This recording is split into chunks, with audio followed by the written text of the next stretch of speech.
Let's learn about the United States of America. Facts about Connecticut. Connecticut was one of the original 13 colonies.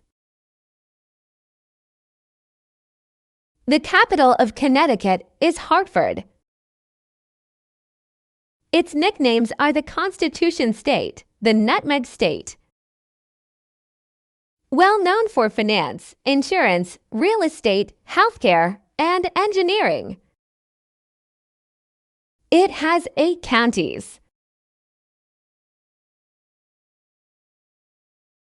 You can find the Mark Twain House in this state.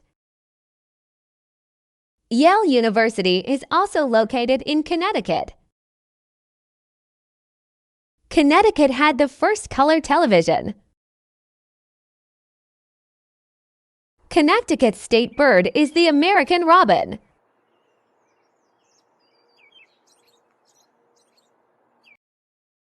Connecticut's state flower is the mountain laurel.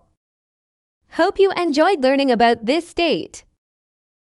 Hi everyone, Skye here of Skye's Workshop. Remember to check out playlists to get you to your favorite categories of videos. And remember to like and subscribe. As always, thanks for watching.